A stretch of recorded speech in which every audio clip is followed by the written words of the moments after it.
This is A Who All Gonna Be Their podcast, a place where you get to be an exclusive member of our very entertaining group chat. Welcome back to A Who All Gonna Be Their podcast, a place where you get to become an exclusive member of our very entertaining group chat. Today you are in for a treat as we present to you our new tradition. This is our second time partnering with our sister podcast, I Don't Know About That, with Silent Podcast and host Gia Worthy. So stay tuned for the Not Merge Roundtable discussion of Survivor 43.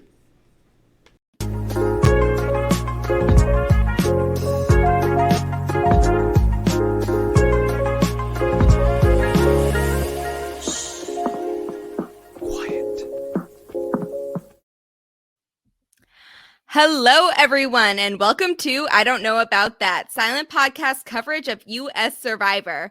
We're back to voting out women, but we have a happier tradition to celebrate on our recap of Ep.6, Mergatory. That's right, the Not Merge Roundtable is officially back with our sister podcasting team, A Who All Gonna Be There, joining us once more. Treese, Kiki, and Eric, thank you all so much for joining me once again for our new tradition. I guess not new because we did this last season, but it's our second time, so I feel like it's officially a tradition now, so we can all celebrate. Thank you all for joining me once again for the not merge portion, but let's be honest, this was a merge. There was no reason to call this not a merge.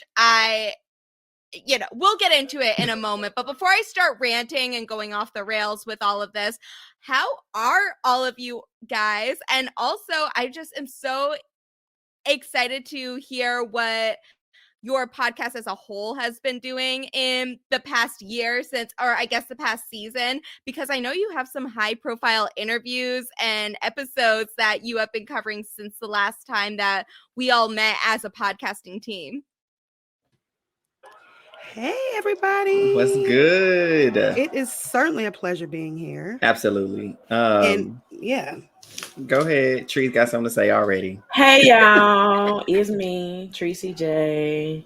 We have just had I feel like it's been a long year. It ain't even been a year, has it? It hasn't been a year. That's the wild part about it.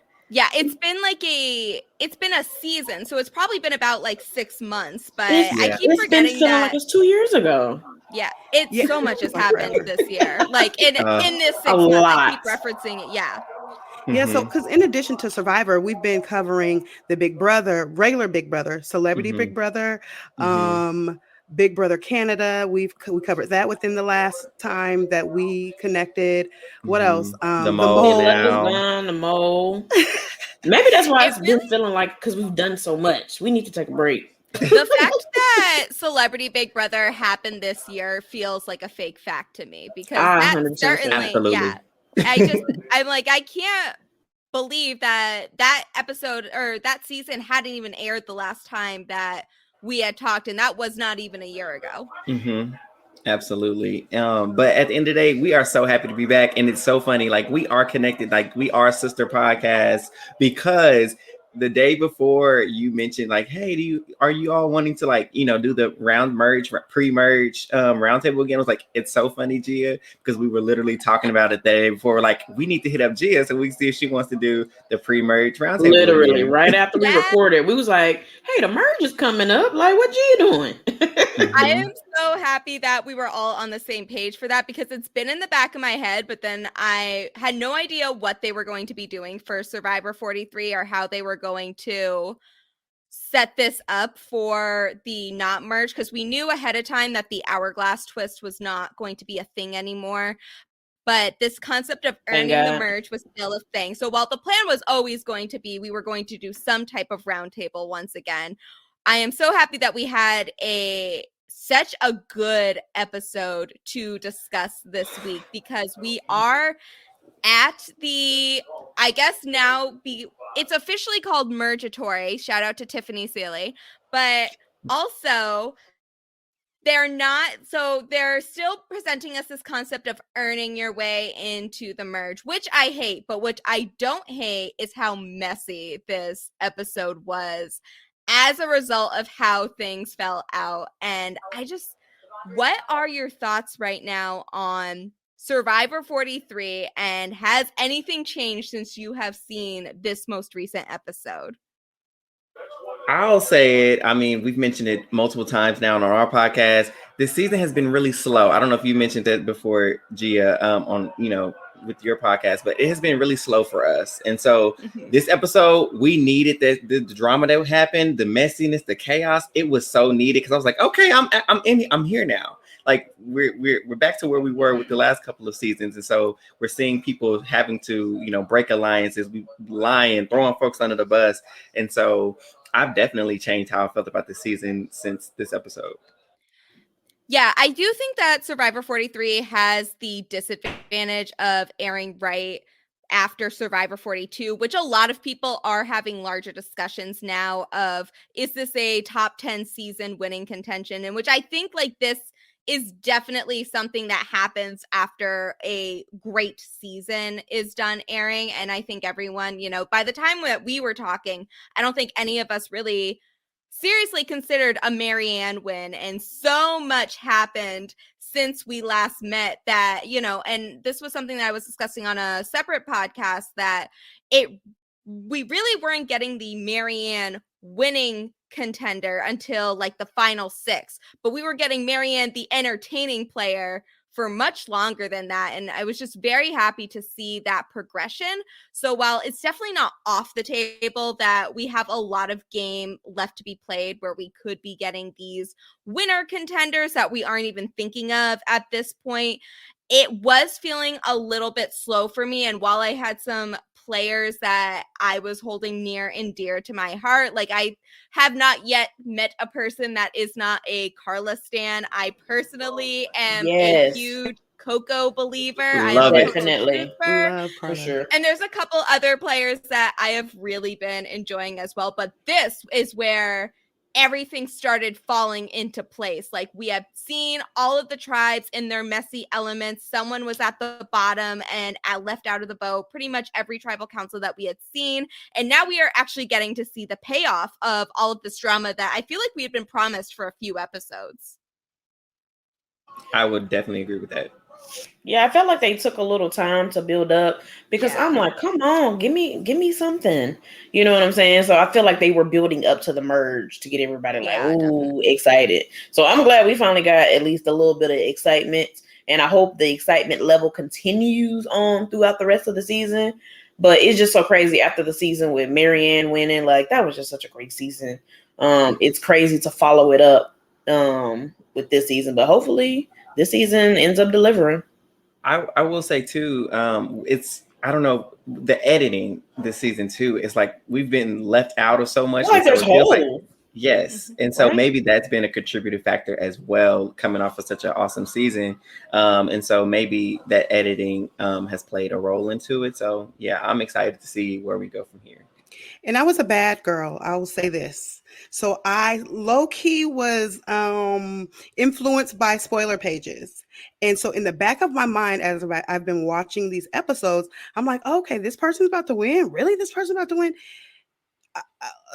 I'll just say I should not have been listening to those spoiler pages because I should just kept with my initial impression that these people that they're saying is going to win is probably going to lose. And I should have stuck with that. And so now as I go through the episode, I'm just going to stay away from spoilers altogether because I have been very much tainted by spoiler pages. Sorry. That'd be me. I'd be like, look, y'all, look what I found today. And then y'all be wrong. I think I done sent y'all like 2 or 3 spoilers and they all been wrong. But I do put a disclaimer. I'd be like, hey, I don't know if this is true, y'all, but look what I found. And I'd be like, okay, I was wrong. Survivor is truly the one show that I avoid any type of spoilers at all costs. Literally anything, any other show, like The Mole, there's a good example. I know you all have a interview with my favorite player from The Mole starting tomorrow with Joy. So definitely make sure to remind the listeners at the end of this episode. But we had the, like as soon as the last few episodes of The Mole aired, I was like, I don't care. I need to know who The Mole is and I need to know who won because I just hate the idea that everyone else is in this conversation and know stuff that I don't. And it was such a struggle to try to like keep it to myself. I think I lasted all of 2 hours after the episodes were released before I started looking up spoilers for who won. Girl, look, you better than me. As soon as it dropped, I fast forward to the end to see who won and to see who the mole was, and then I watched the episode.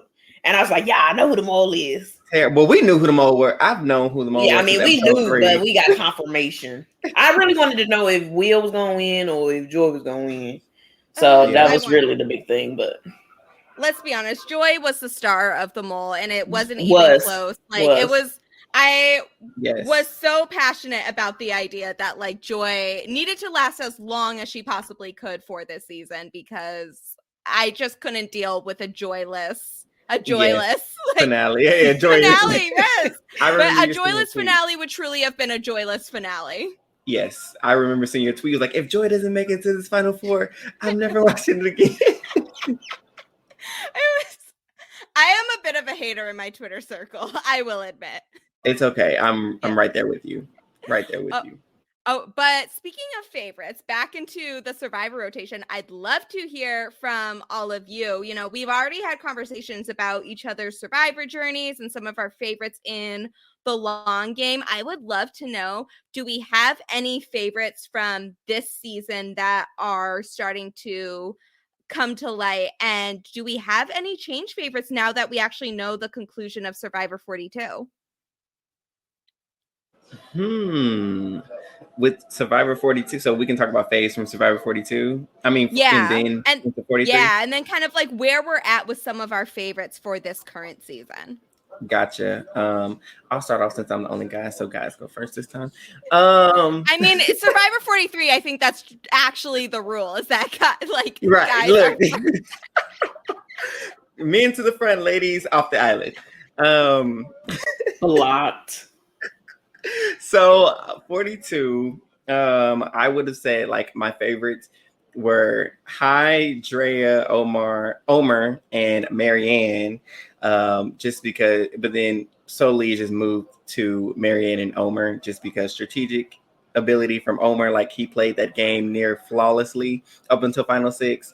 And then Marianne, I mean, that impeccable speech and her strategy too, like she just weaved herself in between everyone and just put herself in such an amazing position.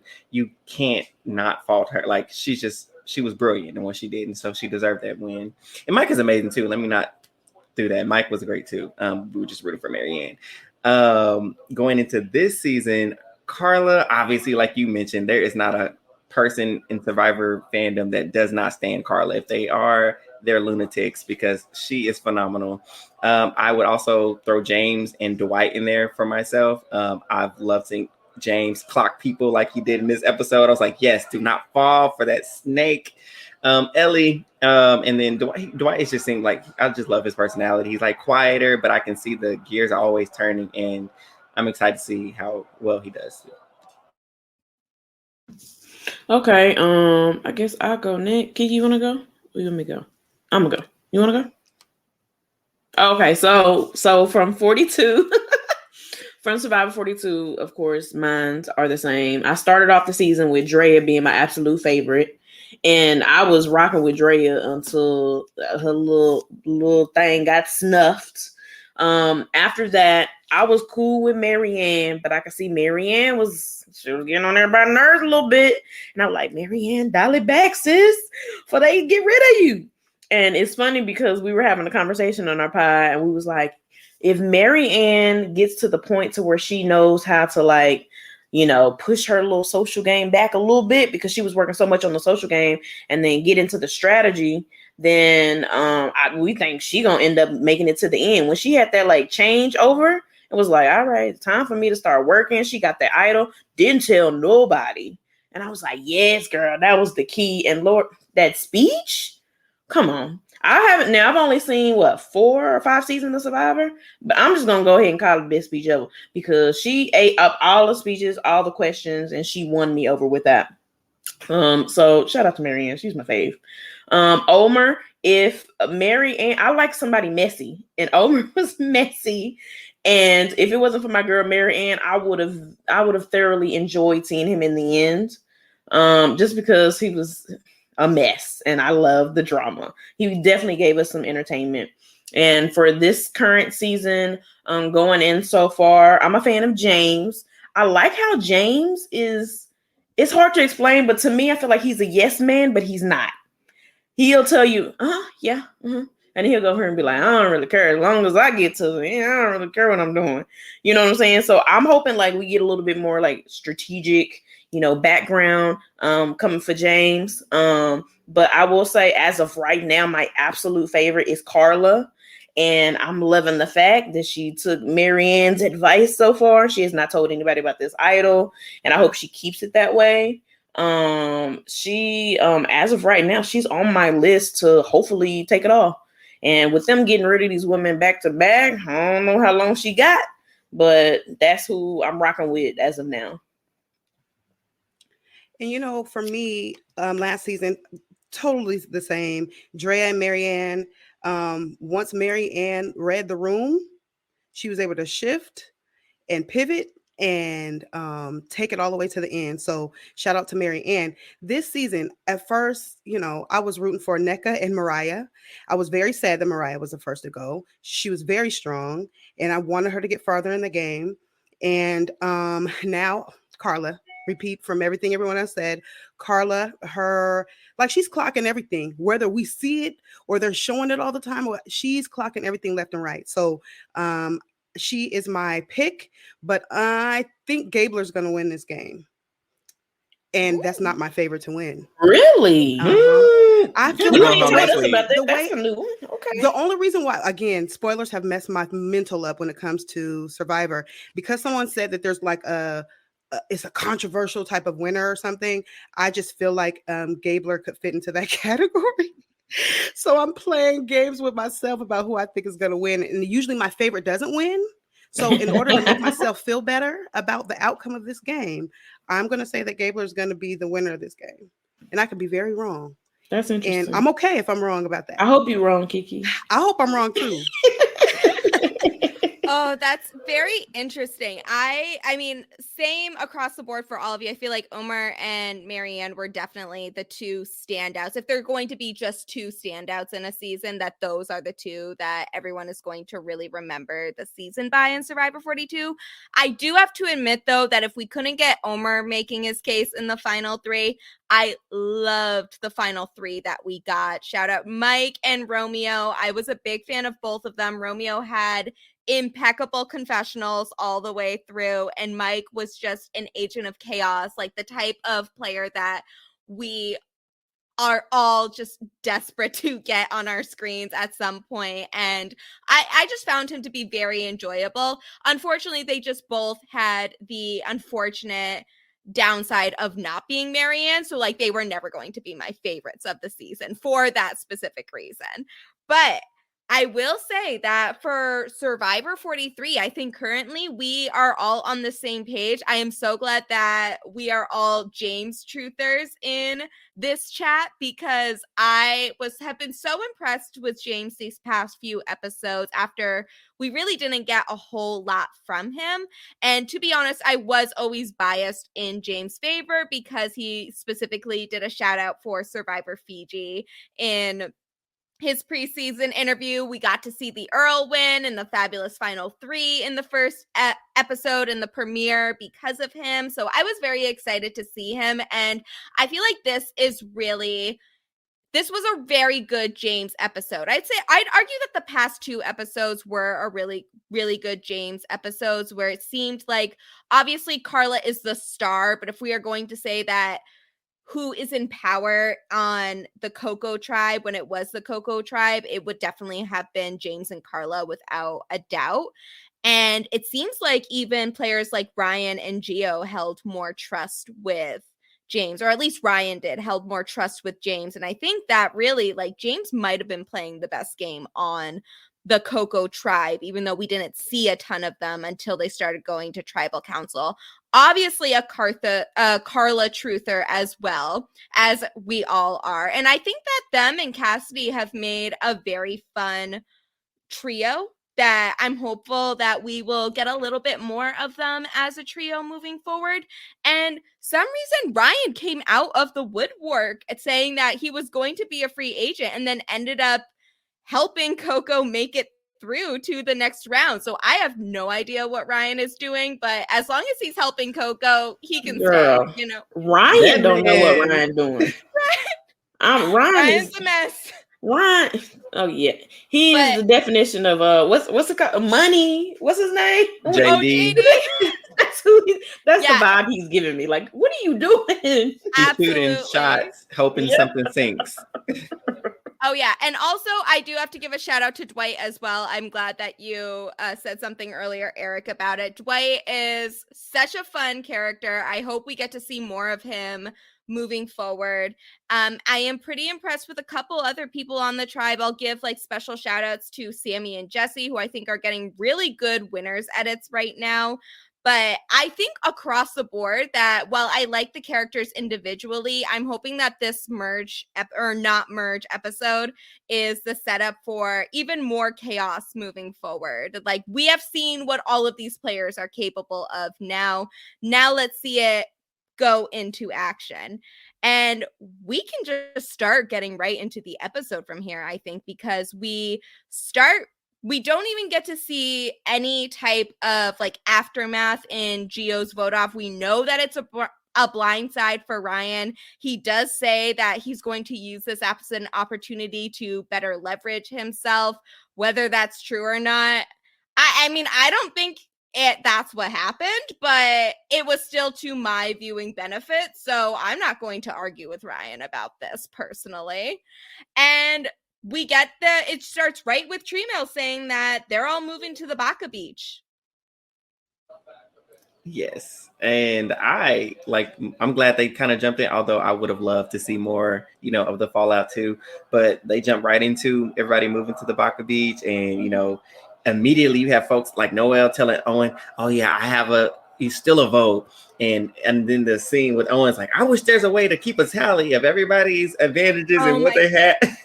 Yes, let's get into that, because that might have been my favorite editing gimmick of the season so far, is that they're kind of trolling themselves a little bit with this, because I think universally, at least, a lot of the hardcore Survivor fans have been saying there are too many advantages, too many extra trinkets going around. The mechanisms of how to get an idol are so complicated to follow, but they kind of play with us a little bit here, because they actually do use the Chiron, as Owen has suggested, to get this long list going of everything we need to go into this episode. And I'll just say a couple of them now. Actually, I'll just read them all, because I think like that is important to know. So we know that Owen has no advantage, which is what we were initially told. Yes. So thank you, Owen. Noelle has a steal a vote, which she told Owen. And at first I did think that this was really weird that she would just tell them that she has this. But I did remember that her and James went with Owen to the advantage journey, which is where James and Owen both decided that they would give her the advantage. So they know she got something, but they don't know exactly what it was. So I do think that could have led to it if Owen was asking about like, oh, did she get anything cool? We don't know if she shared this with James or not, but this is definitely something that could factor into why she told her. On that note, so I don't know, did I hear correctly? Because I feel like when she first opened it, she said she had a steal a vote or an extra vote. So is it just the steal a vote?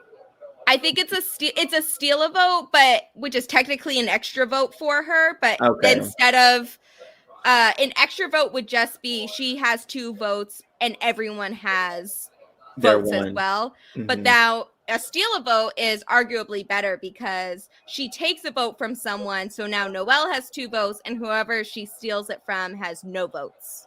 Okay. Yeah. Thanks for that clarification. But she might have said, honestly, when she was doing the actual explanation, I feel like they did say in there somewhere that it was like the way she read it was that she like earned an extra vote by being able to steal someone's vote or something like that. Because I had the same question initially until you see the Chiron that says steal a vote on it.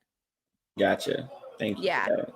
And then we have Gabler has the idol for one tribal council, and we know that Cody has an idol, Carla has an idol. And while Janine has an idol, she has no vote from the Advantage Journey, as does Jesse. And as far as we're aware, while we have this laundry list of advantages, the only person that has actually kept their idol a secret from everyone so far is our queen, Carla. Absolutely, as she should. Right. Yes. I really hope she keeps it that way too. I don't want her to tell nobody. Well, okay, so this is actually something I wanted to ask you all too. So we get this moment, which while I was fairly happy that Ellie went home over James, because I was not ready to lose James yet as a contender in the game, but we have a pretty smart moment from Ellie here, where Noelle is describing how Cody made this huge palm frond hat, and how Cody is such a character, and how he collected beads from everyone to weave into the palm frond hat. And since Ellie knows how Janine got her idol, she was able to put two and two together and realize that Cody probably has the idol from Vesey camp, and that Noelle, it seems, is not aware of the fact that Cody has an idol. Which I thought was pretty smart. And if someone mentions that the person that gets the idol is the person that's collecting beads, someone on Coco might be able to put that together and say that, and figure out that Carla is the one with the idol on the beach, or from the Cocoa Beach. So I am a little worried of what this means for Carla in particular, but like, I didn't even think about that. I know. So I did not think about it until Josh Kettles, who was my guest on last episode, mentioned this. That's how he was really worried about it. But so I have two questions for you, I guess. Do we like how Carla is maneuvering this right now? And what do we think about this possibility? I guess I have three questions.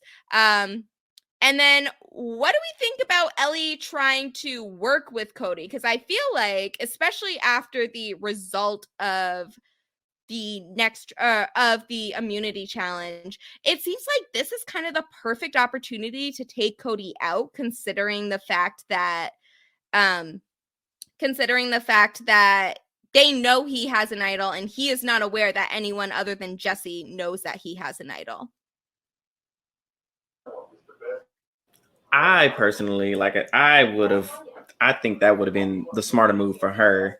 But unfortunately, like for me personally, I wanted her gone. So when Gabler kind of threw her under the bus and had everybody thinking to come for her, I wasn't too mad about it. And when she got kind of caught up with lying on James pretty much and saying that they were the ones coming for Cody and he got their real information, I was like, well, that's kind of how Survivor works. But I do think in the grand scheme of strategy, I don't know what it is and what drew her to Cody and wanted to work with Cody rather than take him out. Who knows what that was, but I think that's where she had a lapse in judgment, because like you mentioned with the beads thing, that was the first thing that came to my mind when Noel was like, oh, Cody was doing the hat. I'm like, oh, that's how is she gonna pick up on it? Because I don't know if Sammy did. They didn't show if he picked up on it, because Sammy was just kind of sit there chilling, because he was right there in that conversation too. And so for her to pick up on it, I was like, okay, Ellie got some sense. And so for her to immediately want to go for James, I didn't understand it when Cody is right there and he has an idol, and the best way to get people out, if they have an idol, is to blindside them. And that was a perfect opportunity to do that, and they didn't take it. So lapse in judgment there. You know what's so interesting? During that whole segment, I immediately thought about Noelle, and I immediately thought about her. I thought the edit was showing us that Noelle was going to be at risk this week. And maybe they were just setting it up for next week, perhaps. But I was like, they're showing Noelle's talking too much. You saying all this stuff. Okay, he has the bees and I'm like, oh goodness, this is going to mess with other people's games. And so Noelle running her mouth about those beads, even though it was very casual in conversation, I'm like, oh, is this a setup that Noelle is really about to be on the chopping block soon? And then when she had to sit out, I know I'm moving forward or whatever, but then when she chose the whatever color rock, I'm like, oh, and she's sitting out. This is a prime opportunity for them to let her go. So my mind went completely into thinking about Noelle's game rather than Cody and Ellie at that time. Real quick, I think you brought up a really great point in mentioning like the edit. I think it may not have necessarily deal with her game, but like them showing her and her casually talking, it's going to put that target on Carla and Cody's back. Because a lot of times we've seen in these games that casual conversation is what gets other people caught up and put in the line of fire unintentionally. And so I think they're just showing us like, all right, remember the time when, she was casually talking about these beads being woven together. Who knows who else she's going to be? Oh, this was such a cool thing. Or whoever else is going to talk. Oh, Carla, we wove something. And maybe that'll click for her too. Like, oh, Carla weaved something together. Oh, Janine weaves. So that means Cody was, so we don't know how those ramifications are going to play out. Yeah, and I also think that like Cody with the help of Jesse, played it actually pretty well in obtaining his beads to making this idol. And I kind of hate the idea that like the stealth, like the work that him and Carla put in to obtaining these idols could be ruined by the sharing of information. And obviously this is just part of the game now, and it's something that we sort of have to accept about this type of season. I am not ready to lose Carla because people are just talking about beads the whole time. Like, can you imagine? This is the star of your season. Why are you not stopping a challenge when she cuts her? That is the star of your season. She cannot be affording any type of medical evacuation. Not they need to rewrite the show. I know. Oh my God. I was livid during that moment. I was like, please, like you get her any type of care this woman possibly needs. It is so wild because right before that happened, I was like, oh my God, what if that box fell on my toe? If I'm thinking I would never do Survivor, but I'm like, what if I was up there and that big old box fell on my toe while we're trying to build this staircase to heaven? If it fell on me, and sure enough, Carla gets her hand smashed by, I'm like, see, that's why I can't do Survivor. Even if it's to take my hand out. And we've had people be medically evacuated because of like small cuts like that, getting infected and turning into a larger issue. Like for those of us that have seen Micronesia, like that happened to 2 different people in that season. And it's just, you would think that, especially in something like this, you would want to make sure that your players are going to be taken care of, because medical evacuations are not fun. Like they're not a fun way to have someone taken out of the game. It really just, it's a bummer for the players and it's a bummer for the viewers to have that be a way that someone is taken out. So you would think that, honestly, I am sick of like obstacle courses and a puzzle at the end anyway. So I have so many notes for CBS about how they need to be like changing this up, protect our players, and also give us challenges where the stars of your season are not going home by potential medical evacuations. Look, my biggest issue that I've had, like we went through, this episode went through that episode, and when it got to the last trial, Coco was the last one to get the immunity idol, right? Coco was? Who was the last? Whoever tribe was the last one to get it.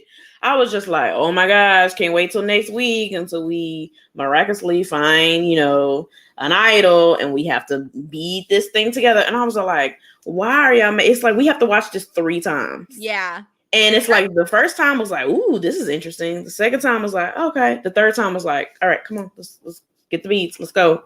And I was like, why wouldn't y'all at least give a challenge that's different on each island? Because maybe they set that up purposely because of the situation that happened this week. But as a viewer, for me, I get really tired of watching the same thing. You know what I mean? Yeah. And it was cool to see the strategy on how they're all going to get the beads. That was fine. But it's like, just do something a little different. And I really, really hope that when it comes to these challenges to get these immunity idols next year, that they switch it up, because that definitely, seeing that 3 times in a row, it's like, fast forward. Yeah. I do sort of hope that Carla does decide to tell someone on her in her alliance eventually, just so that she has some type of damage control, because I can just already sort of see where this could head for her if she doesn't tell anybody, and like her Coco tribe mates figure it out themselves of who was the one with the idol when they were getting blindsided. So as far as we know, she has not told anyone particularly. I would assume that the two people that she would be considering to tell would be Cassidy or James. And I sort of hope that we get some type, either she plays it soon or she tells someone soon before they figure it out and try to blindside her on their own. I don't know what that means, but like for the season as a whole, but it is something that I worry about. But oh wait, no, Eric, what are you gonna say? I was gonna say, like, for me, and I want to know you all's opinion. Like, for me, if my ally has a secret advantage, like an idol, if I had one, I'm not telling anybody. So if I did happen to come around, info came out like, oh, Carla has an idol. If I'm James or Cassidy, I'm like, I get it. It's an idol. I would keep it a secret too. So for me, I wouldn't mind if I happen to find out that my close ally had an idol, because that's what you should do, is keep it a secret. So would that bother you? Like, would you want them to tell you? Or if you found out by happenstance, would that change trust for you all? It wouldn't change it for me, I don't think, because I'm like, I get it, because I would do the same thing. So I would definitely agree. I agree with you in like the same way that like, yeah, we are playing this game. So like, I would not personally be offended by somebody not telling me that they have an advantage.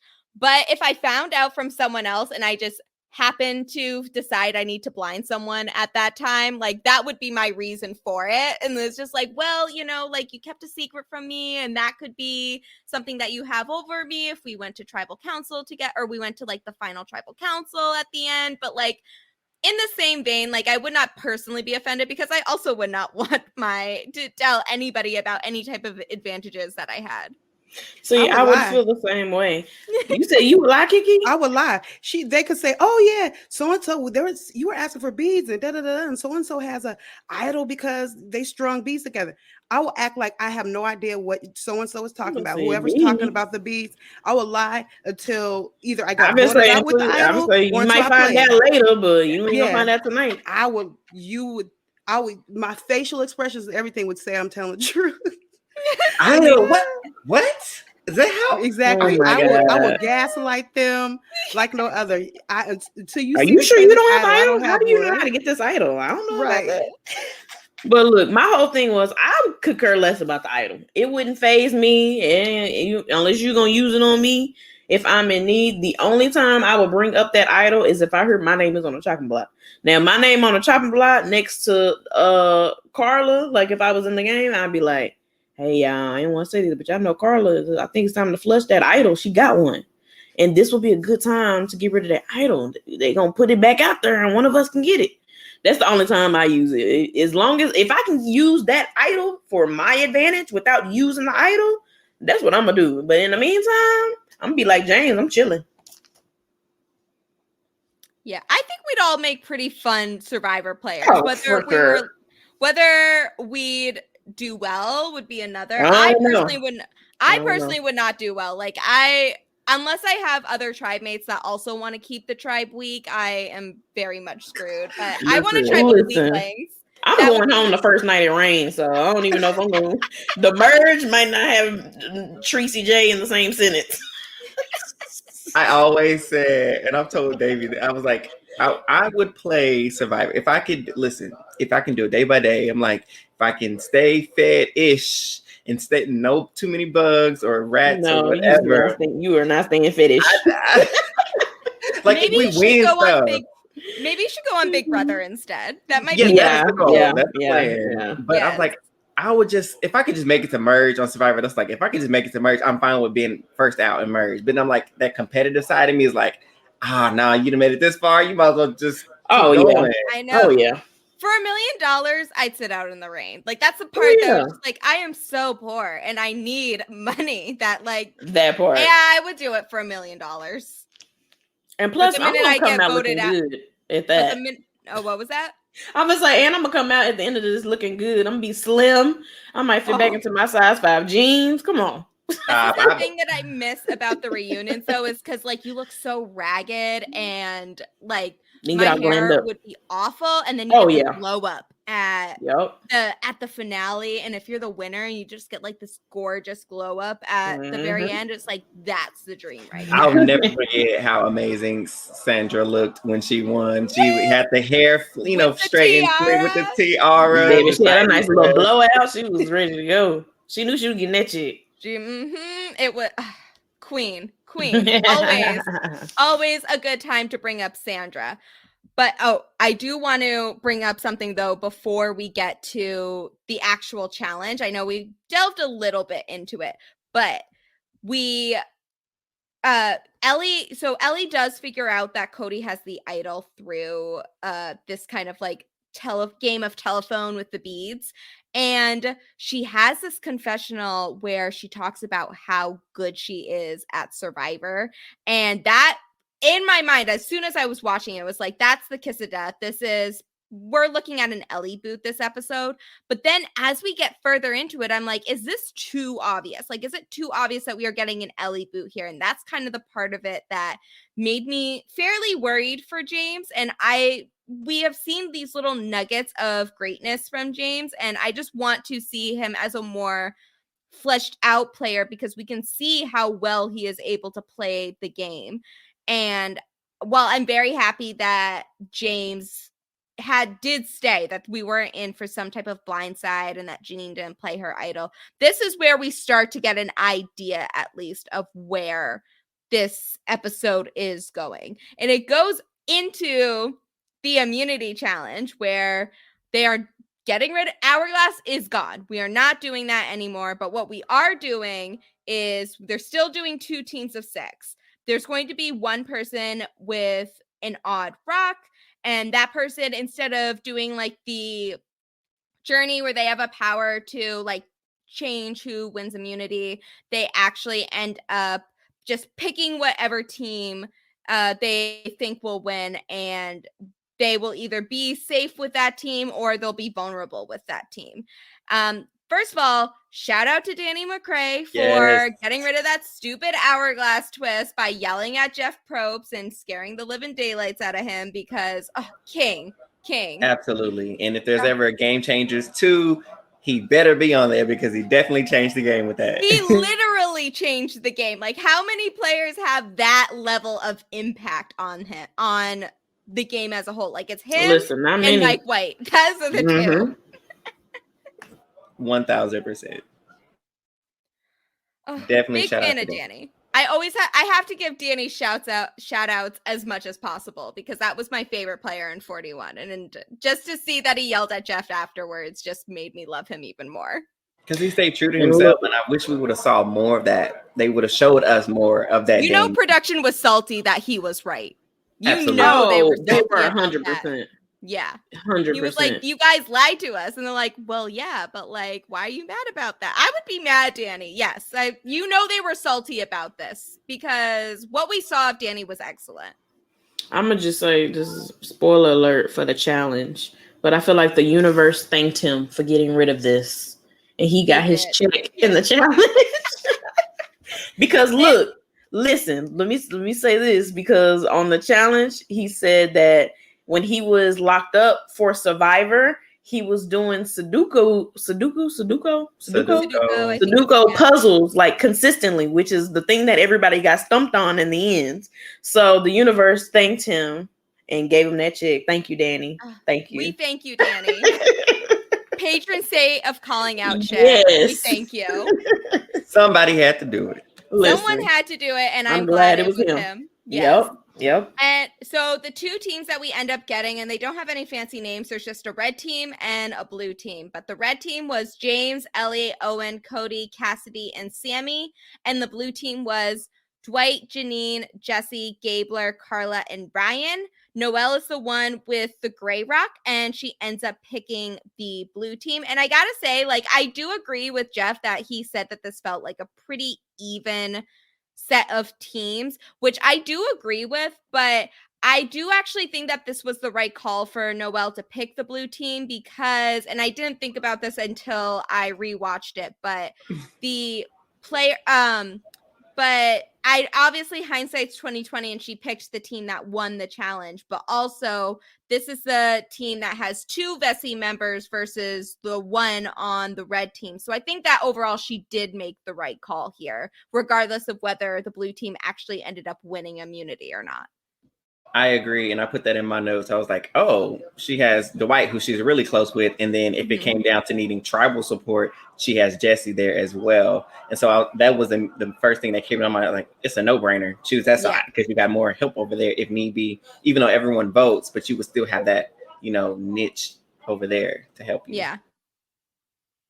Yeah, but this does end up being like the right call in terms of like automatic safety because blue team wins immunity. They are all safe and Noelle is safe. So the red team is the one that is vulnerable. Did you guys have a team that you were rooting for going into this? Blue team, clearly. I was rooting for the red just because. Really? I had no reason. I was definitely rooting for the blue team. I was naturally just voting for red. It just happened that way. I don't know why. No, Kiki, I was also rooting for red because this was This was my thoughts with it. Obviously, my main priority is Carla's safety, but Carla has an idol, and James and Cassidy were on the blue team. And as a Coco stan, I must look after like where the majority of those players are, and those 2 are the most vulnerable. And clearly, we were right to be worried because one of them almost went home. And if Janine had played her idol, we likely would have been looking at James being the one to go home there.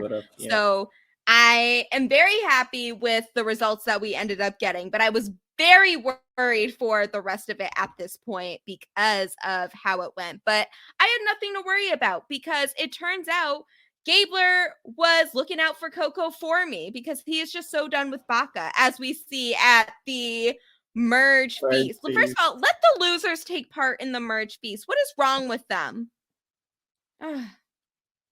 Thank you, because if we're merging, we're basically merged. Like you said, I think that's at this point, since there's no raggedy twist to switch up stuff, we're all merged. There is no pre-merge, so there was no need for mergatory. It was no need for it. This should all get to feast. And I don't know what this feast was like. Didn't they have Applebee's the last couple times? Now they just have just a spread of fruits and vegetables and sandwiches or something. I must be evil because now I want the other team weak so you can win. But I'm definitely one of those people like win at all costs. So no, you can't eat with me. I'm sorry. It was interesting because I immediately thought, and maybe I didn't listen carefully. I immediately thought that they were going to their merge feast and they were just going to be isolated from everyone else. I thought it was going to be just tribal council with the 6. And so in the back of my mind, I'm like, okay, well, they're doing their thing. I'm like, why are they so involved? Why are the people who are feasting so involved in conversations about the people who did not win the challenge? And so I'm like, oh, okay, everybody's voting. I don't know how I lost that in translation. I automatically, since it's not a merge yet, I assumed they just created 2 teams and one of y'all is going to tribal council. Yeah. And so it wasn't until later on, I'm like, oh, everybody's voting. Yeah, well, that actually did happen in Survivor. Shout out to Survivor Fiji again. But this was actually how they did the merge vote, was that I think it was they merged at 10. So they did 2 teams of 5 is how they split it up. And then 1 team won immunity and that whole group was safe and they did not vote. And then the team that was vulnerable had their own vote. And it ended up being like a fairly controversial way that the person that just missed out on that area like was voted out. So it definitely has happened before, but yeah, this one, it was everybody is voting. I think Jeff did say it during like the rules of the challenge, but he was saying a lie. I think he wanted to like reaffirm people, like, do not yell at me, like immunity will not be revoked from the winning team. We learned our lesson. Everyone chill. Yeah. Like, there is no twist. We'll be able to take this away from you. Yeah, it was a lot of information dump at once. And I personally did not recognize what everything was going to be until I rewatched it the second time, where I was actually like listening for the rules. Agreed. Yeah. I want to say I love the merch buff colors, that little aquamarine type seafoam greenish color. Loved it. They're lovely. So we did notice that. So the past 2 seasons, they had a blue, yellow, green tribe, and in the pre-merge, and the green tribe was usually the disaster tribe of the bunch. Yep. And this season, we have a red, yellow, blue team, and they were all pretty messy, but is this merged tribe our disaster green tribe of the season? It's starting to look like it, huh? I'm hoping Big possibility. so. We love a disaster tribe. Me too. Yes. Because there's going to be some drama. People going to get the pointing fingers and blaming everybody. And that's when I'm going to have my popcorn popped and ready. Mm-hmm. And the mess starts as soon as the merge feast begins, because there's a whole lot that happens back at camp, and we will talk about that in a bit, but a lot happens in this merge feast. We get the Ryan proposing that they have a final alliance with everyone there, which obviously no one is taking seriously because they have their own plans moving forward. And we get this kind of awkward, like, obviously everyone likes everyone, and they start talking about who they're close with. And shocker, everyone is close with the people that are on their tribe. So it's just does not make any sense about, like, this is the opener for them. But something that, and of course, Carla is the one that points it out to us in her confessional. The only person that wasn't trying to vouch for the members of their starting tribes was Gabler with Ellie. He actually makes it a point to not say that he wants to keep Ellie around, but he was saying he wants to keep Sammy and Owen in, but not Ellie. So that's something that they're able to point out. And then Gabler tells everyone unprovoked that Ellie looked through his bag on day 3, so there's just no trust there between him and Ellie, so he's fine with her going. And that's kind of where the floodgates opened.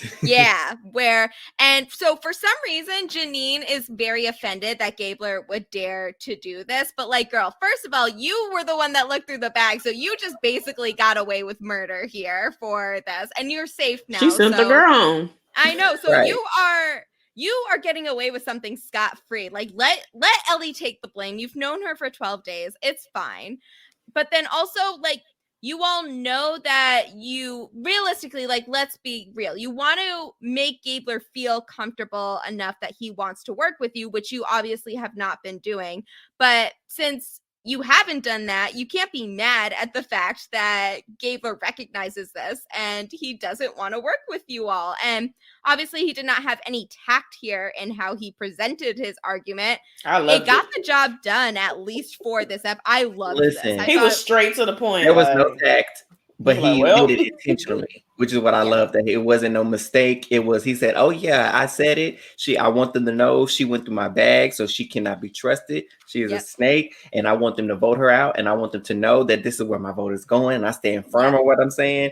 And I'm like, good for you, Gabler, because he wasn't a favorite of mine. He's not a favorite of mine, but I'm like, for this little moment in time, I will give you a small bit of a I said what I said. Yes. In trying to throw Ellie's name, I was trying to throw Ellie's name. And honestly, professional, no notes. Like, it's straight to the point. That's how we know Gabler. I love a straight shooter. Yes. We need more players like that, where I'm just like, you don't know how to play Survivor, but also you kind of do, because it's just like a very messy game. And I don't know how this will serve him moving forward in, like, obtaining allies for the long term. It did get his short-term goal accomplished of getting rid of Ellie. It did. Go ahead, Kiki. Look, it was funny. What I was gonna say is this. So the thing with him, right? If he's throwing her out, he's throwing her name on the bus, like, look, I don't trust her, whatever it was. And then meanwhile, Ellie's back at camp thinking she's running the game. And so to me, it was the parallel of this. I was like, oh, girl really thought that this was about to be her winner's edit and that she was really running everything. And it was actually quite humbling for her when things came back. It was like, girl, your name was thrown all across the table and you're likely on the chopping block tonight. Child, at that point, I was like, oh, yeah. So humble pie was served to her and she was fighting for her life after that. And I get it, like, that paranoia that was going through her head, because, like, yeah, your name just got thrown out to all these people who are voting, and so you could potentially be on the block. But, like, when Gabler kind of called her out, when she pulled him to the side, she was like, why would you say I was digging through the bag? I wasn't digging through the bag. He's like, okay, so when you was Janine, no, she didn't. Why would you? I'm like, girl, This was your chance to be like, you know what? She was the one doing it. And for someone that was spending, like for people that are spending the large part of the pre-merge underestimating Gabler's intelligence throughout the game, it was like he ate her up in that conversation. No crumbs. I was embarrassed for her. Like it was no crumbs. Yes. I said, get her again. Get her for me. Because who told you that? Sammy and Owen told me that you did it. And I know she got an idol. You trying to tell me she ain't got an idol? She does. Okay, exactly. And y'all tried to play me, basically. Like, we were not. Yeah. I've always been with you. Don't try that with me. The man is a surgeon. Y'all don't know that, but let's not forget he is a surgeon. And that means he went to medical school. Let's be real. Very much smarter than me. I could never, but he knows what he's doing, and he knows enough in this game that he knows that he can't trust Ellie and Janine. And if there is going to be a disaster tribe for other people to pick apart for this first vote, Vaca's a really good option. It seems that in comparison, like Ryan can at least keep it together enough to not make targets of Coco, and Bessie does seem to be the strongest unit of the teams that we have left. So it all makes sense, but also there is the flaw that I think that Janine and Ellie oversaw in the first place, which was that they put way too much trust in Sammy, who has been just waiting for this moment to get rid of Ellie, and which they are not aware of, but they become aware of it a little too late, and it leads to Ellie basically confronting him and Owen about revealing this information about going through Gabler's bag to him, which turns into her being vulnerable at this tribal council. At this point, I don't know why any of them wanted to still try to work together as a solid group of 5. Like, I don't know what the appeal of it was, because it's just very clear that this group is beyond repair. I think it was the illusion so that Janine would not use her idol to save Ellie. They wanted her gone because Sammy recognized, he was like, I need to double this, really do some damage control because she is so good in this game that she could flip this around given enough time that it could come back on me. And I recognize that she's a dangerous player. And so she is who needs to go. And so I think that's why they tried. Obviously, we've seen that they didn't with the vote, and so they just wanted to. Whereas Janine thought they were appeasing Gabler and was bringing him down, it was really more like, "Yes, Baca's strong, Janine. We got Gabler to calm down, so you don't use that idol to save Ellie because we need her gone." And so I think that's where that came from. Yeah, I was just about to ask that. Do y'all know Janine? During the episode when Ellie was freaking out, she was just like, "If you're in trouble, like I'll use the idol on you, girl." And then they pan that camera to, if anybody has an idol, Janine was like, "Okay, I said, girl, that the TV pause." Listen, so go ahead.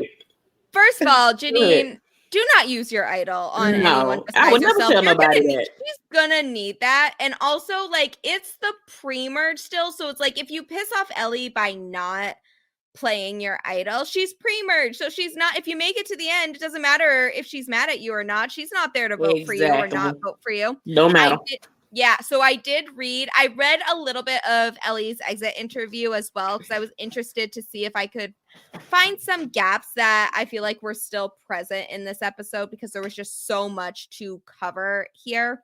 But basically, Ellie felt that she had confidence that James was going to be the one going home in this plan, and she told Janine to not play the idol for her because she would basically see that it was a waste. So it was still, and she did own up to a lot of her mistakes in the interview. So there was definitely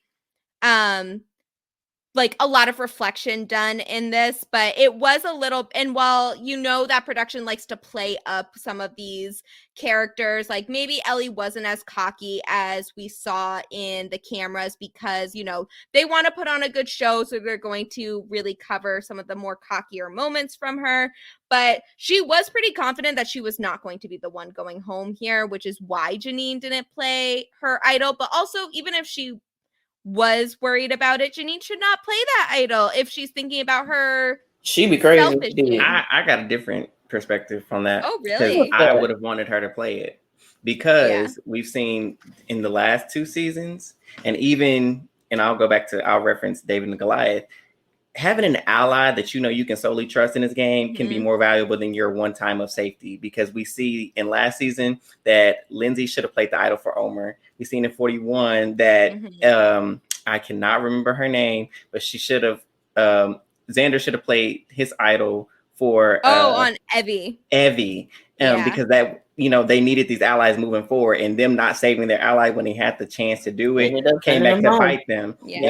And so I referenced David and Goliath because Davey had his idol. Of course, he wanted to use this for himself, but he made the decision to save Christian, and that allowed them to move further in the game. And so sometimes I believe that saving your closest ally is more valuable, because then you still have a target in her because she's a shield now, because people recognize her as a threat, but you also have someone who can now then compete and who's great socially, who could help flip things around in your favor. And so I think, because I don't think she has the social currency to do so. And so I think it would have been smarter for her to use it regardless, because she could have, there's a chance that your close ally is in trouble.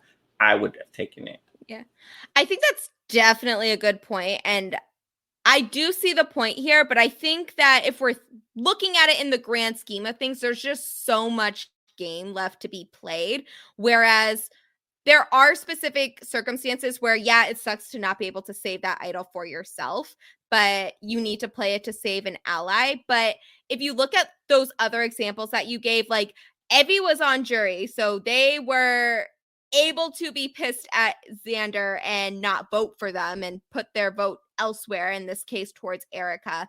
And that Lindsay and Omer were in the final 6 when that happened, which was, you know, if you're going to get have an ally with you, final 6 is a good time to not be on your own, versus like, and in David versus Goliath's case, since that was a little bit later, I feel like if Davey didn't play that idol, the Davids were just going to get completely demolished from that point. So I don't know if this would have been the right move for Janine's longevity in the game, because I don't think it fixes the problem of Baka being broken and, you know, having all of her allies like not actually be her allies. But it does grant her a bit of safety, and maybe having Ellie there as a shield would have been the better option for her. Like maybe that's her idol, is having Ellie there, as opposed to Janine being by herself with an idol. Because so those are good perspectives. Because where does she fit in this game? Because the guys already don't trust her, and I don't know what connection she has with other tribes. So where is she going to fit in this, in the long term of the game, is what I'm trying to see. I am interested to see how she recovers from this, because while I don't think she's getting that, she didn't get the blame in the same way that Ellie got the blame for all of these things. It does leave her in a very vulnerable position, and she does have an idol to protect her. And for all we know, she could win immunity, but it's not looking great for her long term. Like eventually something is going to have to happen. She's going to have to do some type of damage control on her own. Agreed. That was good though. I like the mashing of perspectives. Yes. But then also, we got to still cover what the losers' plans were before everyone got in there. So basically, not the losers. The losers. Let's call them what they were. The losers. Yeah. But so, as we said before, a lot happens in this episode. So we're probably going to get jumbled around a lot. But basically, the losers are trying to make their own plans, and the 3 names that really come up here are Ellie, because as we discussed earlier, James did not trust Ellie, and from the conversation that they had, which I think was really intelligent thinking on James' part, he noticed that Ellie reluctantly gave out Cody's name, but just said that she trusted him, she wanted to work with him, but didn't provide him any actual information that would let him think that she actually wanted to work with him. And so Cody's name was thrown out. And then the original plan that seems to be gaining the most traction is that the Baka and Vesey factions team up and split the votes between James and Cassidy, with James being the one to go home. And Cassidy wants to vote out Cody, who she does not know has an idol, but she's hoping that she can build some type of alliance with the girls, which Cassidy, girl, like read the room. It is not happening with this group. Like what?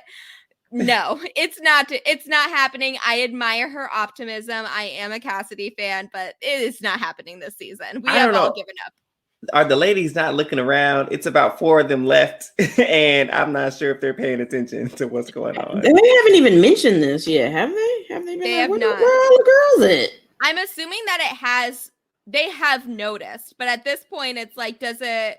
Like, it does not benefit Cassidy to try to keep Ellie around because Ellie was fine with splitting the votes between her and James. So it's just, at this point, if the women are not going to work with you, then you just need to start voting them out as well at this point. I'm sorry. I wish I cared more about all the women going, but at this point, it's like, listen, I'm invested in Carla and a few other people's success, and that cannot be helped. Look, that's exactly what we were talking about. Like, it's ridiculous that the women are pretty much going out back to back. But I'm like, a lot of y'all sent yourselves home, though. Yeah. Like, I get it. Is one, like, in the Mariah case, no, that was robbery. She should have stayed. But, like, Nneka, she sent herself home. You know what I'm saying? So, it's like, you can only do so much. And if y'all not going to work together and they working against you, yeah. Well, like, what are we going to do about it? I know.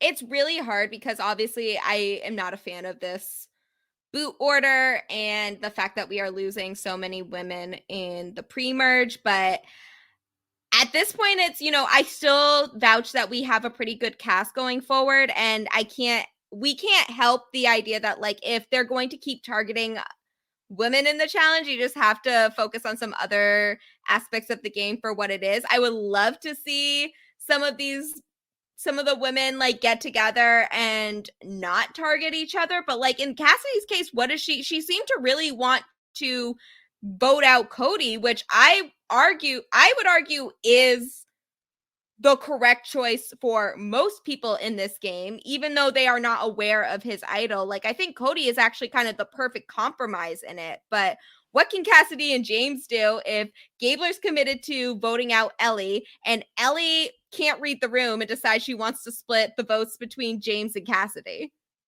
Exactly. And like you mentioned, like, she has the right idea. Get Cody out, because we're in the individual portion now. The best competitors need to go. If you want to have a chance at the end, you don't let Hercules get to the end, because there's a fat chance of you beating them is very slim. And so I think she had the right idea, but like you said, there's no grounds enough to get that move in motion. And so I think she just went with what was best. And so I can't really fault her for that. Yeah. And I'd also say that of the 4 tribes that we get, it does seem like Vessi is the strongest group of the original tribes that we're getting. So I really do think that it is in everyone else's best interest to be targeting the Vessi members so that they aren't getting, like last season Taku, they made up 4 of the final 6, I believe it was. And that was the group that lasted all throughout pre-merge as well. So I would think that, oddly enough, the only person that really recognized that he was the only vulnerable Vessi member, or at least addressed it, was Cody. And I think he even recognizes that, like, he is probably the best option for most people in this game, but that is just not how it panned out. And it seems like while that's probably a better option, it did not gain as much traction as our 2 other options, which were Ellie and James. Yeah, I agree. And I'm glad his self-awareness, like, we have to give it to Cody. He is a great player. So far, we've seen him do really well strategically, socially, via the challenges as well. They haven't lost one since they got rid of Nneka. So she was the weak link. We've said it time and time again. And so he is, I would say he's a force to be, to pay attention to moving into the merge. And so I'm glad that he recognized it. And I think Ellie did too, was like, he's the most vulnerable here. And it is easy to sell this story that they would come for him and try to come with us to get him out. And so I just think, again, with how everything with Gabler being as messy and chaotic as he was, it kind of just derailed her plan. So I would like to hear her thoughts. Like, was that something that you thought of? Like, oh, I can spin this in my favor. Like, he's vulnerable. And so I can get him to believe the story. He votes with us in actuality so we can get out James. So Yeah. I agree with that. Oh, go ahead. Oh no, you go next. I was just saying I agree with looking at Cody. I don't know what it is about Cody that I guess I just don't like him.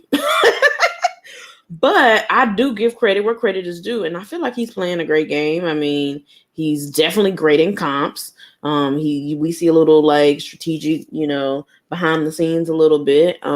So I'm very curious to see. I want to see Cody in danger, and I want to see if he can get himself out of it.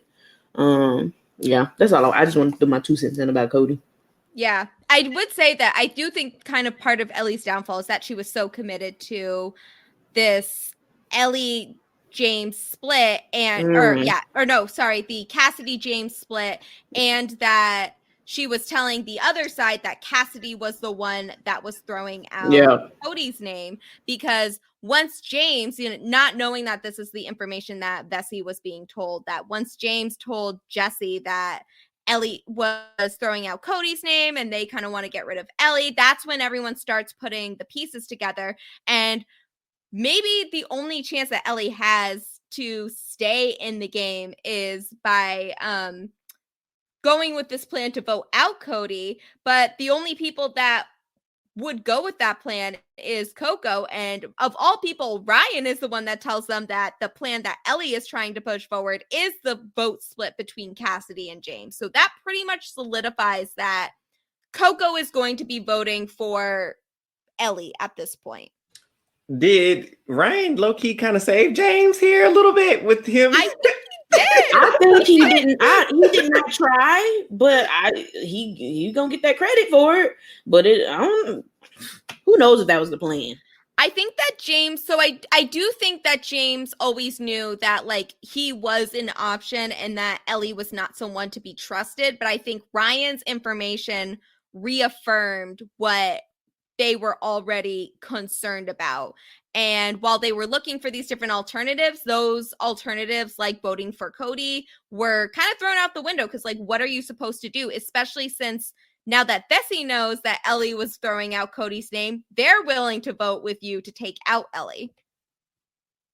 So I feel like there is a world where we could keep all of these messy players and they would have voted out Cody instead. And that would have been like our shocking last pre-merge boot. But that is not what happened here. And now we still have all of these idols in the game. We have all of this mess still brewing.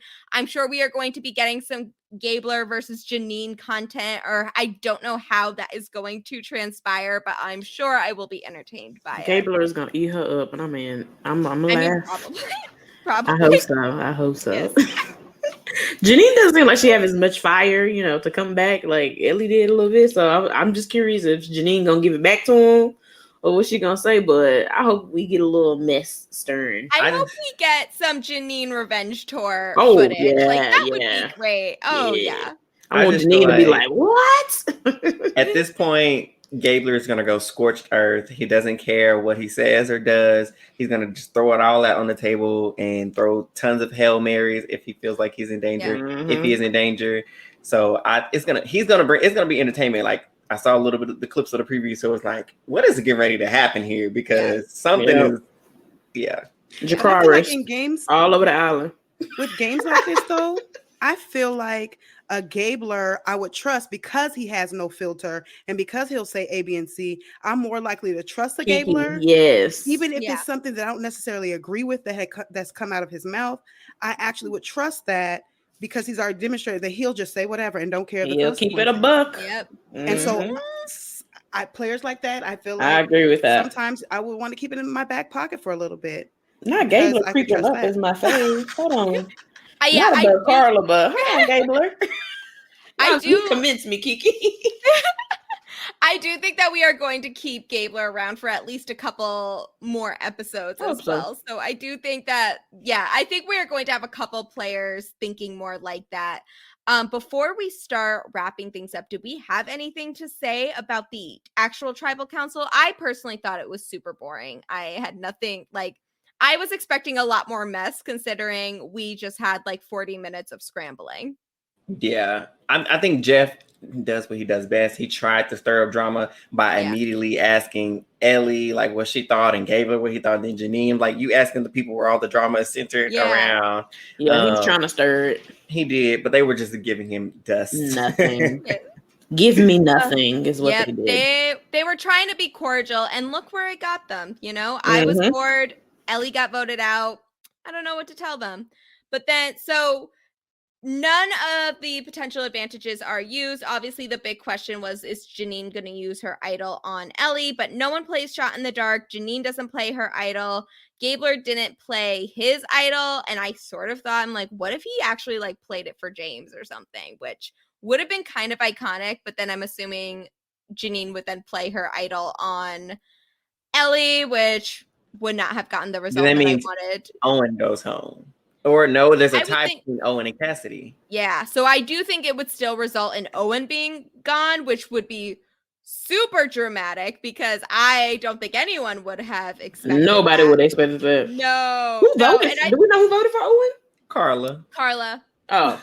She just don't want to vote out there, child. I did. So the vote ended up being 7-2-1-1, which seemed to be very confusing. But basically, Jesse and Janine had no vote. Cassidy, Cody, Dwight, Gabler, James, Ryan, and Sammy all voted for Ellie.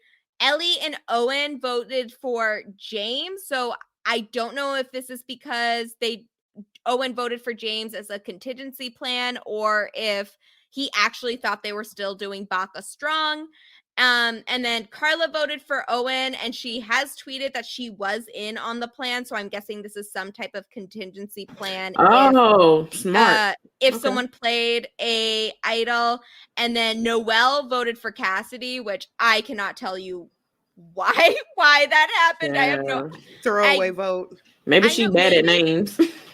Maybe she doesn't know which one's Ellie and which one's Cassidy. I'll be interested to see what happens. Yeah. Or it could be a Romeo situation where she just wanted to vote for someone to see what happens and kind of freak them out a little. Yeah. But it'll be interesting to see. I'm guessing there is some specific reason behind it other than she was just not in the know, because the scenes from the next episode suggest that, well, I don't think Noelle is going to go home. She is going to be a target for at least have her name be thrown around as someone that is playing the game. So who knows what that actually means? And also, Dwight mentions that there is a power hidden under the shelter. So I'm excited to see where this goes. I missed that part. I hope it gets it. Okay. Because I heard somebody's like, he has something. I don't know who that he is. The editor's insinuating that it's Dwight. Quit running your mouth. I hope it's James. Somebody that we like, hopefully. Yes. Interesting. Mm-hmm. Maybe we'll get some good content for next week. I hope so. I hope the mess continues. That's all I ask for. Is just this mess and then elevated. Yes. Keep the mess and then just crank it up. Every episode, you don't even have to give me a lot. Just give me something every episode. Just elevate every. I want nonsense. Like, I do not need reasoning behind any of your decisions. No. Just give me mess. I want the mess. Just wake up and choose violence. Just be like, backstabbing. Yes. Yep. Lie for no reason. Like, what did you lie for? Like, I haven't said that this season yet. And I want to say that, like, that was so unnecessary. What are you doing? Omer lying when he was at the thing, just lied on high to the high heavens. Like, for no reason. But it was so entertaining. Just a lie. Yep. Just to see what would happen. I want you know these people. All right. But that is the end of the Mergatory episode. And as we did last time, we always end with a hot take. So I don't know if any of you have hot takes that you would like to share. And we've already discussed mine. But the hot take that I had for this episode is that basically James deserves a better edit. He deserves a mastermind edit, because I think if we are looking at the votes that James has been involved in, he is really showing that he is a very capable, very strategically minded player. And I wish that it was getting a little more of obvious kudos to James rather than just being like, oh, well, I can tell that he is on the side of the vote. So as someone that reads the edit, I can see that James has the makings of a really good Survivor player. And I think with mine, as I mentioned before, regarding Gabler, I feel like his shoot from the hip type of game has the potential to take him to the end. We'll see once we get there. But his type of gameplay, if I were playing with him, I would likely trust what he says because he does say what he means and mean what he says at that time. So we shall see. I don't have a hot take that I could think of, but I'm just gonna throw this out there. They voting out all the women because Erica and Marianne won back-to-back seasons. They don't want to see another woman win, so they are subconsciously voting out all the women. They said you got two women. They said you got 2 women winners in a row. Surely that's enough. That's enough. You're done. Enough. They said you good for the next 10 years. All right, y'all. Enough of this girl power now. Let's That's back exactly to the what status it is. quo. We want no women on the jury. Oh my God. My hot take, of course, if y'all know Tracy J, y'all know I just like drama and I like mess. What I think would be very entertaining is if somehow, some kind of way, I want Gabler and Cody to get into it. I don't know why, but I feel like the drama that would spew, like I want them to kind of go back and forth a little bit because Cody has a mouth on him. And we haven't really quite seen a lot of it yet. We've seen a little, he's very cocky. He thinks very highly of himself. And so I really would like to see him go back and forth and say something about Gabler and then get back to him. And yes, I would love to see that. That's my hot take. I want to see some mess. I would like to see, at the very least, I would love to see Gabler and Cody on the opposite sides of votes. Yes. Because I think that has potential to be a truly great, messy, tribal council. And make sure that edit is right, Survivor. We want to see the ins and outs and the little conversations. Forget all the fluff. We don't need the backstories. No fluff needed. Let's go back and look at our childhood. No, we don't need that. Let's see the drama. Let's see how great the episode was without all the backstory stuff. Yep. Like say that. Do that in the first episode. You give us a 2-hour premiere. Do all the fluff, and then just leave us alone. Yes. 100%. Yes, man. All right, so we have reached the end of our not merge roundtable. Do you all want to do your plugs as a unit, or do you have individual plugs that you'd like to do? I think we can do it as a unit. All right, perfect. Y'all got it. Let people know where they can follow you individually, and then just the podcast as a whole. All right. So we are a Who All Gonna Be There podcast, a place where you get to become an exclusive member of our very entertaining group chat. A Who There on Instagram. You can find us also on Twitter. I'm Kiki, so it's A Kiki. We have Eric, which is Ear 2021, and we have Tracy J at Tracy J on Twitter.